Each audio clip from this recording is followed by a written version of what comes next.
Salam, hər vaxtınız xeyir olsun, dəyərli abituriyentlər, müəllimlər. Bu gün sizlərlə bir yerdə Dövlət İmtahan Mərkəzinin demək saat 3-də, daha doğrusu 4-də qalmış verdiyi bir məlumatı bölüşmək istəyirəm. Deməli, gördüyünüz kimi rəsmi səhifədən, Telegramdan da göstərə bilərəm. Dim.gov Azada girib baxa bilərsiniz. Buraxılış imtahanında iştirak edəcək 11-ci sinif şagirdləri üçün tövsiyələri oxuyacağıq, görək nə yazıb. Bu önümüzdəki iki imtahanın, yəni mart ayında keçiriləcək iki imtahanın ikisinə də aiddir. Eləcə də məzunlara da aiddir ki, 19 apreldə onlar imtahan verəcək. Tövsiyələrimizlə bağlı linkə toxunduqda bizi belə bir fayl qarşılayır. Fayl gördüyünüz kimi 5 səhifədən ibarətdir. Azərbaycan dili, rus dili, xarici dil fənnindən məlumatlar öz əksini tapıb burada və riyaziyyatda var təbii ki. Demək yoldaşlar, biz təbii ki birinci Azərbaycan dili fənnindən nə kimi tövsiyələr verilib onları şərh etməliyik. Ondan sonra mən şəxsi tövsiyələrimi sizə bildirəcəm və ötən ilin suallarını müzakirə edərək bu gün sizlə yekun qərara gələcəyik ki, hansı mövzulara xüsusi diqqət yetirmək lazımdır. Ümid edirəm ki, hər kəs üçün faydalı olar. Gəlin başlayaq. İlk qeydimizdə deyir ki, mətn üzrə hər bir tapşırığın şərtini diqqətlə oxuyun və onu yerinə yetirmək üçün mətndən sizə lazım olan məqamları qeyd edin. Yəni bu bəsit bir şərh kimi görünür. Təbii ki, bəsitdir. Bunu hamı bilir. Deyəcəksən bu mənim nənəm də bilir, mənə nə adiyyatı var. Deməli yoldaşlar, bir məsələni yadda saxlayın. Bu mənim şəxsi tövsiyəmdir. Hansı ki, marafon qruplarında, mətn qruplarında və öz şagirdlərimə də mən birbaşa bunu aşılayıram.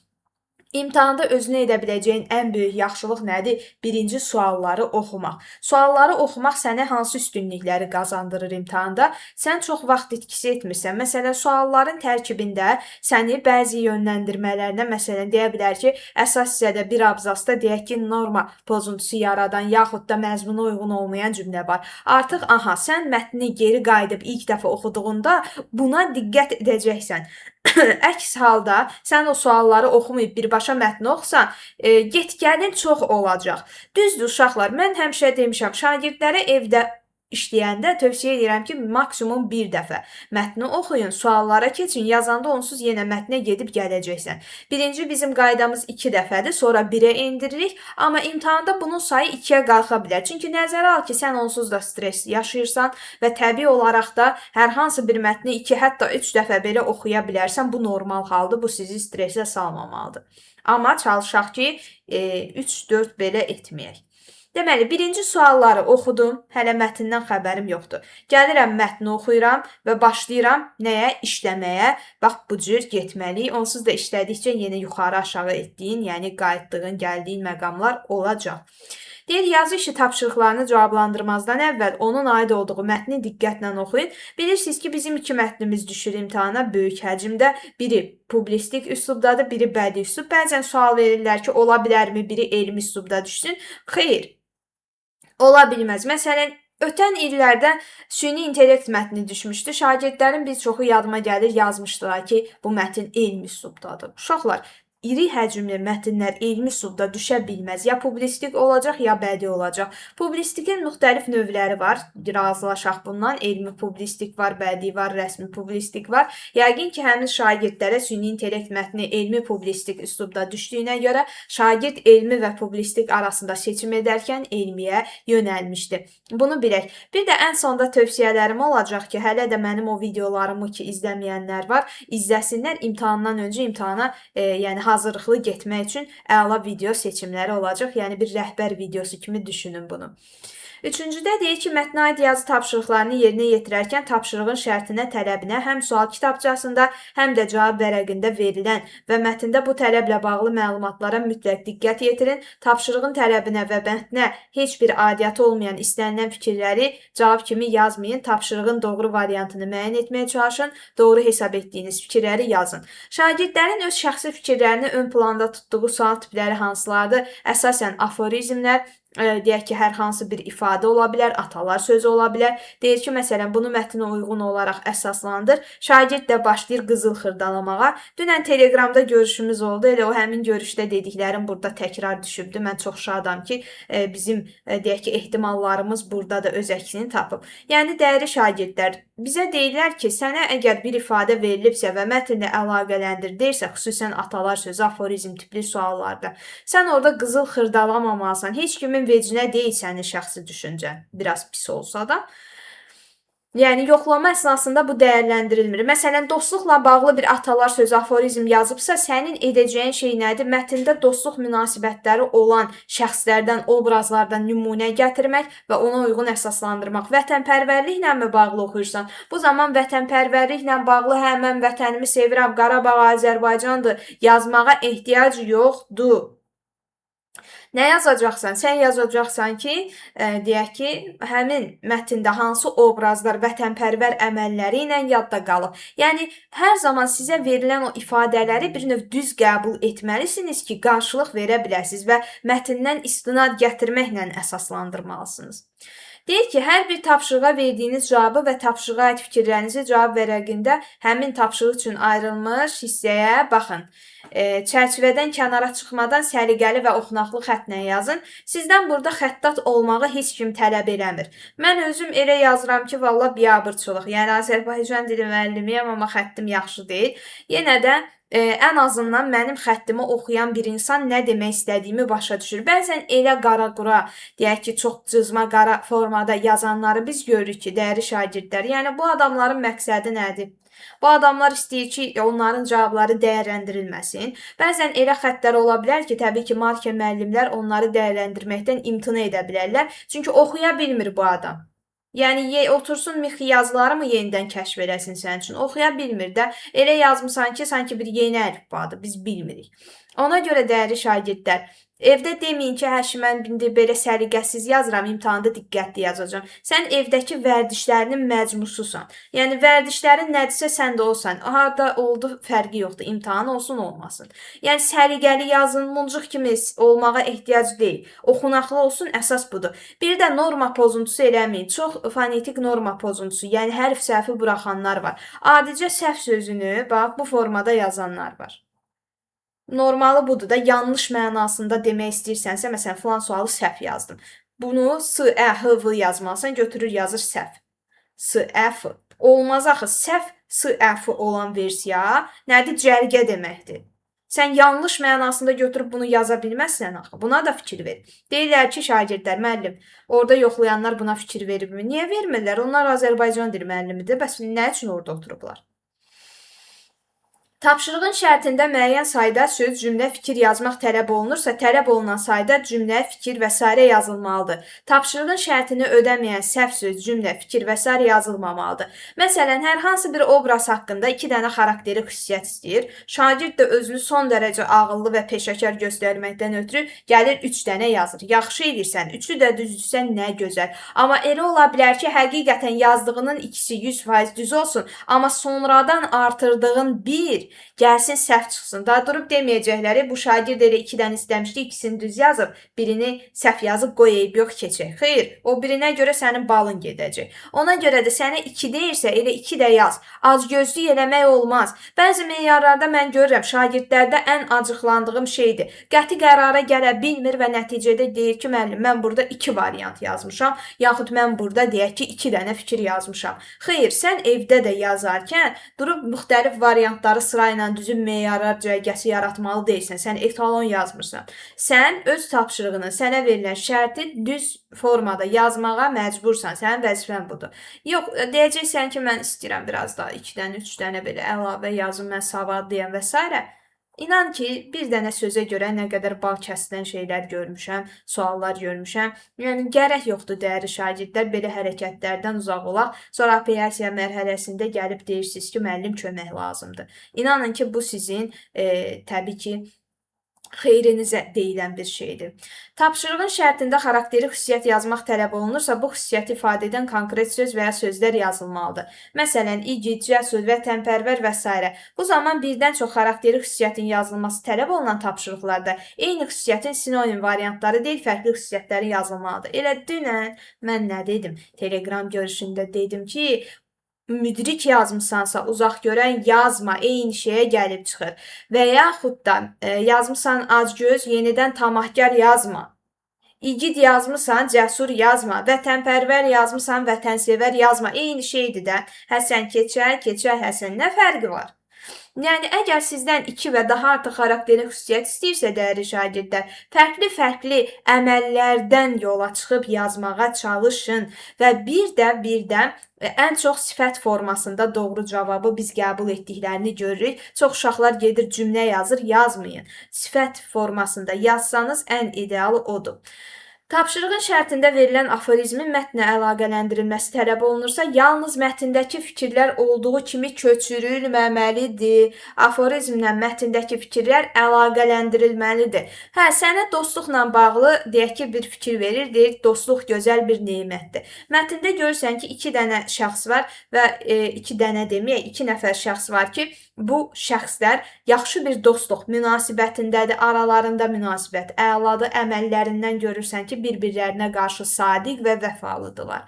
Hə, bununla bağlı həmin obrazların adını çəkərək fikir yazmağın tövsiyə olunur. Yoxsa şagird gedir birbaşa cümlə köçürür. Hər hansı cümləni köçürmək sənin üçün müsbət bir şey deyil. Ümumiyyətlə, çox nadir hallarda hansısa sualda sənə deyər ki, get həmin fikri tap, həmin cümlənin nə bilim baş hissəsini köçürt bura, yaxud həmin cümləni tap yaz bura.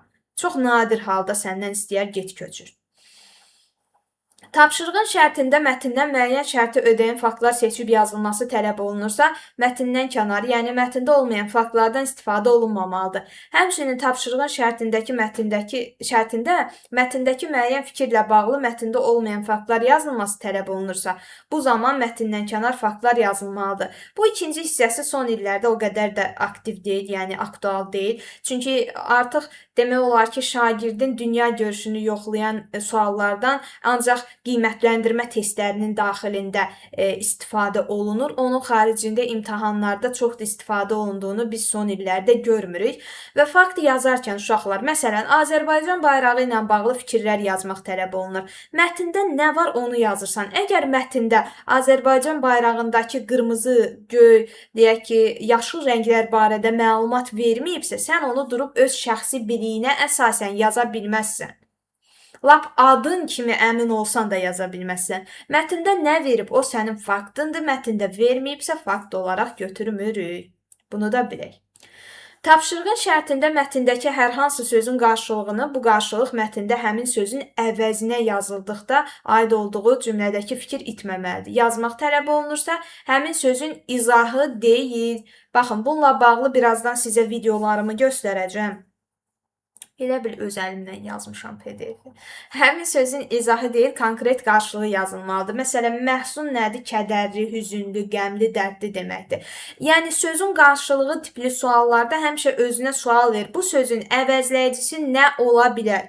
Şərt deyil mütləq sinonim olsun. Məsələn, çiğ yemək yerinə sən bişməmiş yemək də deyə bilərsən. Bunlar bir-birinin qarşılığıdır, amma sinonim deyil. Çünki biri sifətli, biri feili sifətdir, məsələn. Tapşırığın şərtində cümləni, abzası mətni tamamlamaq tələb olunursa, həmin abzaslardakı cümlələr arasında abzaslar arasında rabitə gözlənilməlidir məntiqi baxımdan. Son zamanlarda mən müşahidə edirəm, ən çox çətinlik nə ilə bağlıdır? Məsələn, 3 nöqtə qoyur, yaxud da düz xət qoyur, deyir ki, cümləni tamamla. Cümləni tamamlayarkən şagirdlər kör-köranə yazır və tamamladıqları, o yerinə yazdıqları cümləni mətnə əlavə edib oxuyub yoxlamırlar ki, görün mən normanı pozdum, pozmadım. Nöqtələrin yerini doldurarkən ən yaxında olan sağ və sol cümlələri oxumaq lazımdır. Görürsən, sənin üçün aydın deyil, həmin elə abzası oxumalısan ki, o nöqtələri məntiqən tamamlayasan. Məzmun cəhətdən fikir yeritmək kifayət deyil. fikir yürütmək kifayət deyil. Sən orada normanı da gözləməlisən. Nöqtələrin yerini tamamlayarkən mətnin digər cümlələrini təhrif etməməlisən. Şəkilçi artırıb əlavə etməməlisən digər sözlərə. Sırf boşluq nədir? Onu doldurmalısan və o boşluğu elə doldurmalısan ki, sanki elə müəllif olsa belə yazarmış. Tapşırığın şərtində cümləni, abzası mətni bunu oxuduq. Yoxsa? Hə, bu başqadır. Hə. Tapşırığın şərtində cümləni, abzası mətni tamamlamaq tələb olunursa, yazılmış ifadə mənaca uyğun olmaqla yanaşı, qrammatik cəhətdən də uyğun olmalıdır. Elə bayaq dedim. Hadisələr keçmiş zamanda baş verirsə, yazılacaq ifadə də keçmiş zamanda olmalıdır. Yəni, sən orada gələcək zaman şəkilçisi, indiki zaman şəkilçisi istifadə etməməlisən. Tapşırığın şərtində cümlənin və ya fərqləndirilmiş hissənin üslubu xüsusiyyətlərini yazmaq tələb olunursa, cümlənin və ya hissənin aid olduğu üslubun ümumi xüsusiyyətləri deyil. Baxın, bu bənd çoxlarının elədiyi səhvi əhatə edir. Ona görə bu bəndi yadda saxlayın, qulağınızda nə olsun, sırğa olsun. Mən indi başa salacağam nə demək istəyir. Gəlin bir tam oxuyaq. Deməli, tapşırığın şərtində cümlənin və ya fərqləndirilmiş hissənin üslubu xüsusiyyətlərini yazmaq tələb olunursa, cümlənin və ya hissənin aid olduğu üslubun ümumi xüsusiyyətləri deyil. Cümlənin və ya hissənin həmin üslubda daşıdığı xüsusiyyətlər yazılmalıdır. Gəlin bunu nümunəli şəkildə deyək. Məsələn, burada bir boşluq tapıram. Aha, deyək ki, sizə bir sual düşüb. Deyək ki, 7-ci sual. 7-ci sualda belə bir Euler-Venn diaqramıdır və yaxud da belə bir olmaya bilər, belə bu formada da ola bilər. Yəni, bildiyiniz kimi bu aşağıda ortaqdır, sağ və sol isə fərqlidir. İki formada düşə bilər. Deyək ki, bura bədii yazıram, bədii üslub, mətnimiz, əsas mətnimiz bədiidir. Burada da elmi üslubu müqayisə edirsən. Sənə də balaca qutucuqda elmi üsluba aid bir mətn verib. Düzdürmü? Elmi üsluba aid bir mətn verib. Elmi üsluba aid bir mətndə sən nə görürsən? Termin görürsən. Bu balaca qutucuğun içində çoxlu terminlər varsa, yaz ki, termin sıxlığı müşahidə olunur. Yox, bir-iki dənə termin varsa, yaz ki, sözün terminoloji funksiyasından istifadə olunub. Artıq bir-iki dənə terminə görə götürüb sözün terminoloji funksiyasından geniş istifadə olunub desən, adama deyərlər ki, hanı bu genişlik? Sən ümumi getdin elmi üslubun xüsusiyyətini yazdın. Sən sənə verdiyim qutucuğa nəzərən yazmadın axı deyəcəklər. Düzdürmü? Yəni, bunu nəzərə almaq lazımdır, uşaqlar. Əsas demək istədiyim buydu, ümid edirəm, düz başa düşdünüz.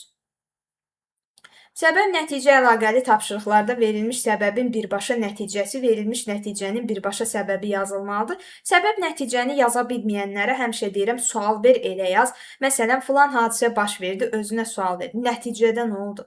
Yaxud bir şeyin səbəbini tapmaq istəyirsənsə, filan şeyin baş verməsinin səbəbi nə idi? Yəni, sorğuluyursan, sorğu yollayırsan beyninə və mətndə həmin o sorğunun cavabını verir birbaşa sənə. Tapşırığın şərtində cümləni bədii təsvir və ifadə vasitələri ilə zənginləşdirib yenidən yazmaq tələb olunursa, hər məcazi ifadəni yazmaq doğru deyil. Çünki hər məcazi məna daşıyan ifadə məcaz hesab olunmur. Məsələn, qulaq asmaq ifadəsi frazeoloji birləşmə məcazi mənalı olsa da məcaz deyil. Düzdür, bu sual şərti, yəni bədii təsvir ifadə vasitələri ilə belə adla düşmür. Əsasən belə düşür ki, cümləni bədii üslubun xüsusiyyətlərinə uyğun zənginləşdirin və ya bədii üslubun xüsusiyyətlərinə uyğun təkmilləşdirin. Təsvir və ifadə vasitələri demək olar ki, son illərdə istifadə olunmur. Amma biz şagirdlərə primitiv nümunələri öyrədə bilərik. Yəni, bunu yadda saxlayın ki, uşaqlar, məcaz başqa şeydir, məcazi mənalı ifadə başqa şeydir. Məcazi mənalı ifadəyə nə daxildir? Məsələn, qulaq asmaq frazeoloji birləşmə kimi daxildir, bəzi çox mənalı sözlər buna daxildir. Amma məcaz səciyyəsi daşıması üçün onun nə olmağı lazımdır? Təşbeh ola bilər, epitet ola bilər, düzdürmü? Bunlardan olması gərəkdir. Əgər ürəyinizə bir qurd düşəcəksə, nə edin? Gedin istənilən bir ədəbiyyat kitabını, hazırlıq yoldaşınızdan da siz bunu istəyə bilərsiniz. İstənilən bir ədəbiyyat kitabında deyin sizə təsvir ifadə vasitələrini yollasınlar, bir siyahıya göz gəzdirin. Təşbehə, epitetə baxa bilərsiniz. Sonra baxa bilərsiniz, bədii təzad nədir, bədii sual nədir? Bədii sual bəzən ritorik sual olaraq da gedir. İnversiya, bir də inversiyanı da əlavə olaraq deyirəm. İnversiya nədir? Bir bunlara baxarsınız. İnversiya indi tamam təsvir ifadə vasitələrindən ayrı bir şeydir. Sadəcə olaraq yenə o ifadəni də bir araşdırarsınız. Çünki bunu üçüncü qruplar daha yaxşı bilir. İnversiyanı amma hamınız bilməzsiniz. Buna diqqət edin. Mən birazdan göstərəcəm sizə təsvir, deyək ki, daha doğrusu təkmilləşdirmə və zənginləşdirmə sualları necə yazılmalıdır. Tapşırığın şərtində mətndə olan hər hansı cümlə kontekstdəki mənaya uyğun olmayan ifadələri müəyyən edib düzəliş etməklə cümləni yenidən yazmaq tələb olunursa, cümlənin strukturu və məzmunu dəyişdirilmədən konkret yanlış işlədilmiş sözlər doğru ifadələrlə əvəz edilərək yazılmalıdır. Bəzən orada mötərizə daxilində də verir, yazır ki, yalnız qüsurlu məqamları düzəldərək yenidən yazın. Şagird bu zaman görürsən ki, cümlədə bəzi şeylərə də əl gəzdirir, bir növ duz istiot əlavə edir ona. Dəyərli şagirdlər, buna ehtiyacı yoxdur, çünki bu sizə birbaşa səhv tutula bilər. Siz sadəcə səhv olanı düzəldin. Mən bir xüsusiyyəti bəzi şagirdlərdə sevmirəm ki, onlar bir balaca çox bilmişlik etməyə çalışırlar və bu da onların bilavasitə balına təsir edir. Dəyərli şagirdlər, biz orada inanın ki, nəticələrimizlə alim olduğumuzu sübut etmirik. Biz sadəcə edəcəyimiz iş nədir? Balımızı alıb geri gəlmək. Alimliyi bilirsiniz harda göstərəcəyik inşallah? Universitet çıxışlarımızda biz özümüzü belə göstərə bilərik. Onun xaricində tövsiyə olunmur. Bir də keçək video məsləhətlərimə. Deməli, mənim kanalıma daxil olursunuz, Validə Vəliyeva. Bu arada bir abunədə olun. Buraxılış imtahanından sonra bilirəm ki, çıxacaqsınız abunəlikdən. O mənim qəlbimi qırır, sevinə bilmirəm. Nəysə, gəlirsiniz burada oynatma listeləri Türkiyə türkcəsində. Bizdə indi mahnı siyahıları da ola bilər və ya playlist. Biz burada gəlirik hansı hissəyə? Deməli, uşaqlar, burada müxtəlif siyahılar var. Mən bu siyahılardan hansını sizə təqdim eləmək istəyirəm. Buraxılış sınaqlarını işləyə bilərsiniz, bu siyahını işləyə bilərsiniz. OTK 20 sınağı işləməyənlər burada baxa bilərlər. Sonra biz gəlirik, burada bizim üçün nə var? Deyim, əsas hissəni deyəcəm sizə, səbir olun, əsəbləşməyin. Deməli, siyahıma daxil olursunuz, mətn vərdişi qazanmaq üçün bunları izlə. Siyahımızın adı budur. 10 videomuz var cəmi, indiyə kimi də 7000-dən çox adam bu siyahını mənimsəyib. Deməli, 75 ballıq video, bax, 52.000 izləyib 7 ay qabağa atmışam. Çox önəmli bir videodur. Çox önəmli bir videodur. Tezis xülasə, müddəa faktı yaza bilməyənlər, bax, aşağıda da var. Ayrıca da izah etmişəm. Ona da baxmalıdır. Sözün qarşılığı, bayaq demişdi. Bir də sözün şərhi. Bunların fərqi nədir, necə yazılır? Üsluba uyğun zənginləşdirmə. Burada diqqətli ol. Buna da baxarsınız, o başlığı unutmuşam. Bədii üsluba uyğun təkmilləşdirmə. Baxın, zənginləşdirmə, təkmilləşdirmə. Sözün funksiyaları nələrdir? Mətnlərdə rast gəlinən bəzi sual tiplərinin izahları. Hətta bura belə bir video da əlavə edirəm sizin üçün. Deməli, videomuz budur. Üslub sənin üçün 2x2 olsun. Hansı ki, üslub suallarını yaza bilməyən yoldaşlarımız üçün konkret nələr yazmaq olar, bunu biz təqdim edə bilərik. Belə.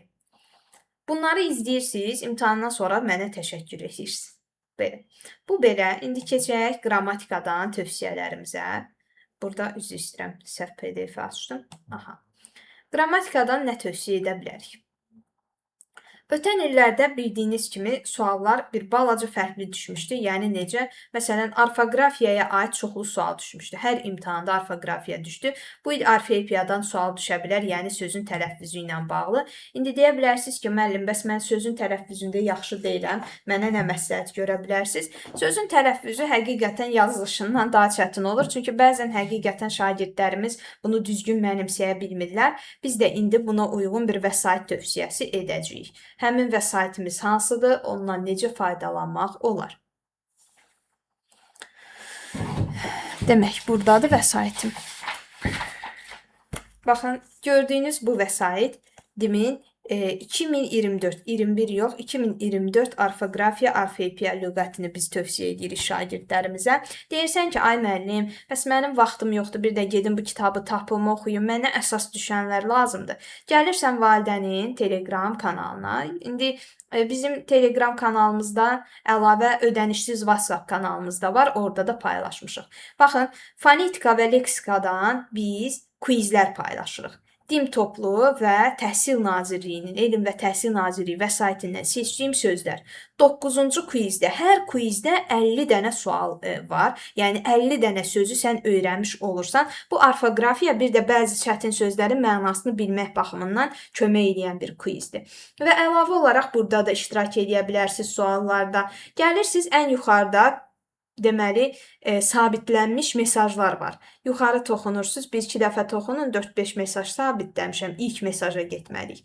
Baxın, ilk mesaja getdiyimizdə bizim qabağımıza amonimlər, doğrusu nədir, frazem kimi bəzi nələr çıxır? Mavi yazılı, link formasında olan, deyək ki, yazılar çıxır. Doğrusu nədirə toxunuram və kanalda bununla bağlı 490 nə var? Mesaj var və basdıqda, məsələn, birinin üstünə gəlin baxaq, proyekt sözü barədə mənə məlumat verdi. Sonra gəlirəm burada, məsələn, ağzı bütün bu nə deməkdir, bunu öyrənirəm. Plakat nə deməkdir, bunu öyrənirəm. Kibernetika nə deməkdir, bunu öyrənirəm.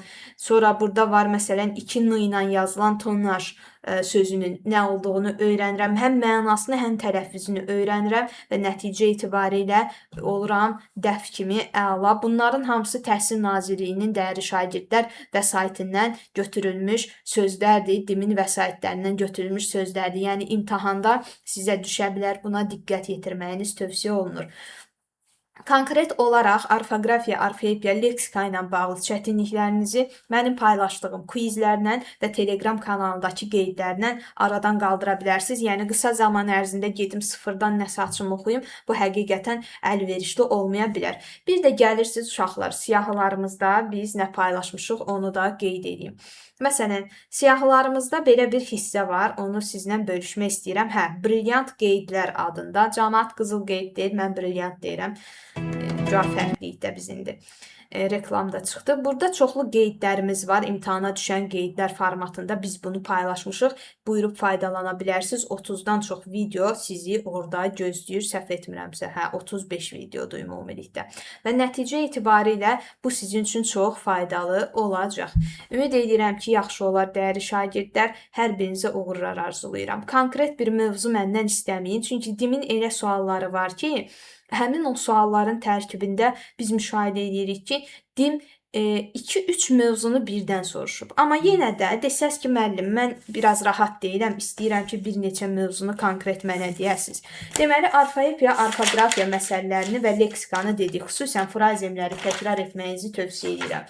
Əlavə burada nə yazmışam, indi onları da sizə deyəcəm.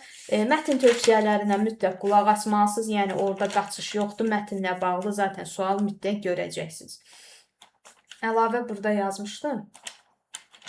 Aha, köməkçi nitq hissələrinin amonimliyinə baxmağınızı tövsiyə edirəm. Uşaqlar tabeli mürəkkəb cümlə, orada baş budaq cümlənin yeri və bağlayıcı vasitələrini bilməlisiniz. Tabesizin məna növləri və vurğu imtahana düşmür. Fonetikadan yeni qaydalarda imtahana düşmür. Ona fikir verin ki, rahatsız oradan. Sonra feili birləşmələr və ismi birləşmələr. Gedin təkrarlayın, düsturlarını təkrarlayın ki, feili birləşmələr necə olurdu, ismi birləşmələr necə olurdu.